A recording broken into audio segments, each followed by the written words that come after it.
선하고 아름다운 하나님, 벌써 8번째 시간입니다. 오늘은 변화시키는 하나님에 대해서 함께 나눠보려고 합니다. 오늘날 적지 않은 그리스도인들이 삶의 변화를 수없이 시도하지만 번번이 실패를 맛보는 경우를 보게 됩니다. 예수를 믿기에 예수님의 계명을 지키려고 노력하고 또 교회에 열심히 나가고 성경 공부도 하고 시간이 날 때마다 종종 큐티도 하면서 죄를 짓지 않으려고 노력하고 또 선량한 사람이 되려고 노력한다는 것이죠. 그런데 거듭해서 실패하고 좌절하고 넘어지며 여전히 나는 죄인이구나 라는 그 실망감 가운데 살아가는 그리스도인들이 있다라는 것이죠. 변화를 원하지만 변하지 않는 자신으로 인해 낙심하는 겁니다. 아주 큰 죄는 아닐지라도 거짓말을 하거나 이웃의 소유를 탐내는 것이나 음란한 마음을 품거나 지나친 염려나 다른 사람을 정죄하는 등 우리는 여전히 죄를 짓는 자신의 모습을 발견하는 것이죠. 그리스도인으로서 살아야 하는 모습대로 살지 못하고 있다는 겁니다. 우리 삶의 영역 곳곳에 퍼져 있고 어쩌면 삶을 지배하고 있는 죄 때문에 우리 스스로를 죄인이라고 결론 짓는 것이죠. 물론 그것이 스스로를 의로운 자라 여기는 것보다는 현실적입니다. 수많은 경험들이 우리가 죄인이라는 사실을 거듭 확인해 주기 때문이죠. 나는 죄인이다. 그런 까닭에 나는 그토록 많은 죄를 짓는 것이다. 여러분 얼마나 논리적입니까? 위대한 신학자들도 우리가 본질적으로는 죄인이라고 했습니다. 종교개혁자 마틴 루터는 그리스도인들은 언제나 의인이면서 동시에 죄인이라고 여겼습니다. 그러나 그리스도인들은 죄인이다 라는 생각은 일견 맞는 것 같기도 하지만 잘못된 가르침이기도 합니다. 왜냐하면 이러한 가르침이 무엇보다 신약 성경의 가르침과 다르기 때문입니다.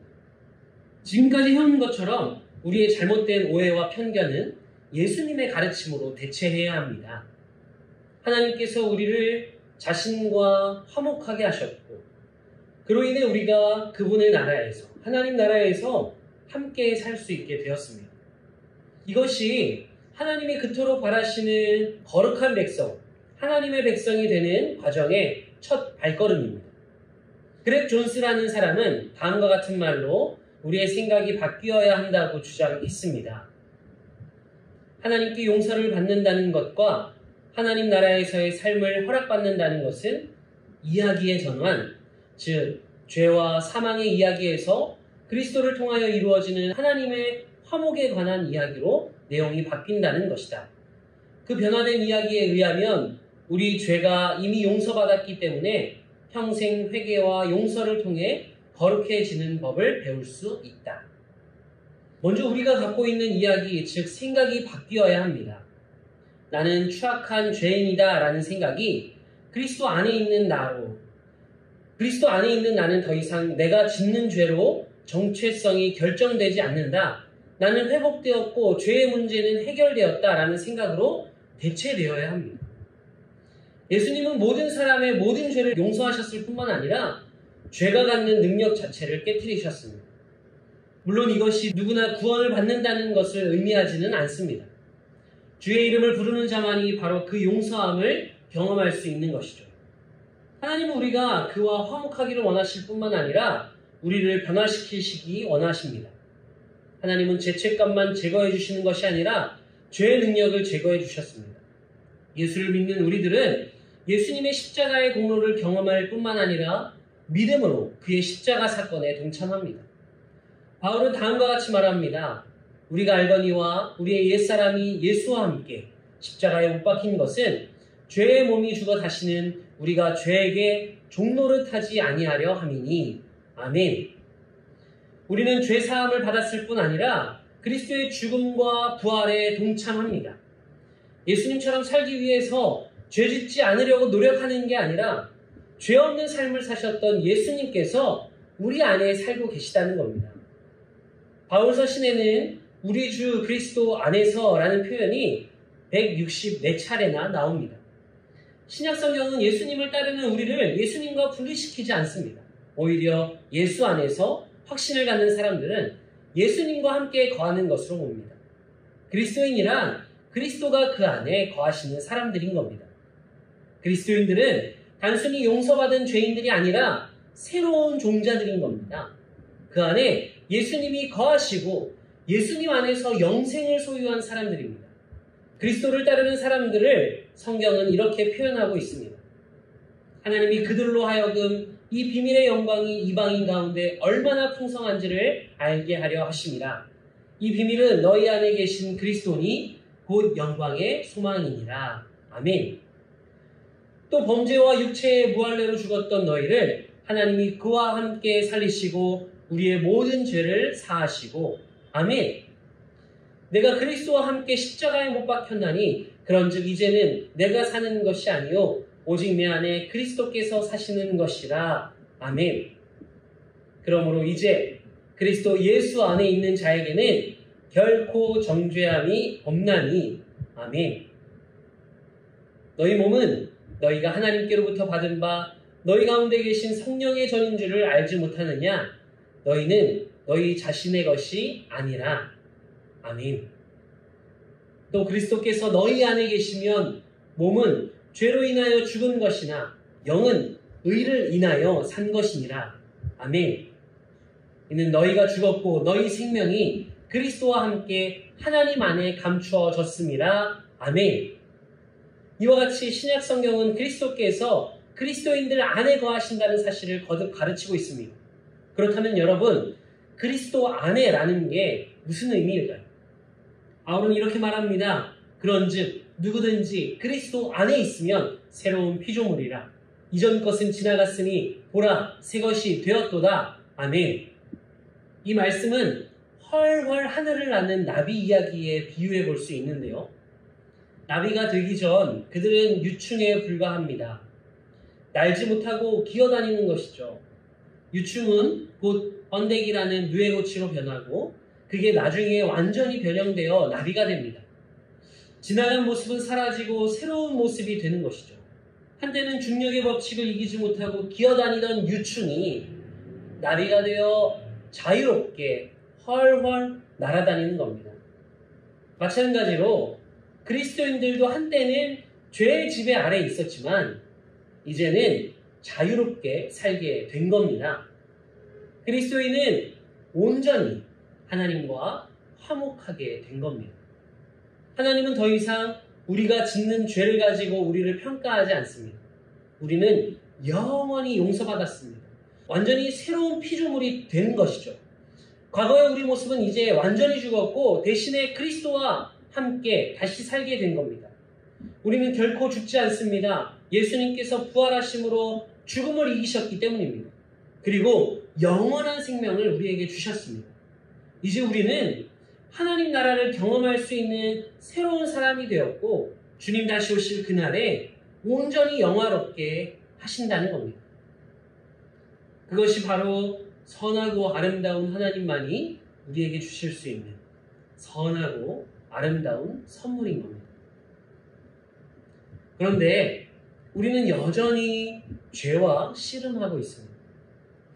우리가 영적으로 새 사람이 되었다 할지라도 우리는 여전히 죄의 찌꺼기가 남아있는 우리의 옛 몸을 입고 살아가기 때문입니다. 우리는 여전히 옛 이야기를 간직한 채 옛 추억과 옛 습관을 가지고 있습니다. 우리가 살아가는 이 세상 또한 하나님의 진리와는 정반대로 맞서는 세상입니다. 그것이 바로 우리가 구원받고 난 후에도 여전히 죄와 씨름하는 까닭인 것이죠. 성경은 이것을 영과 육의 싸움이라고 표현합니다.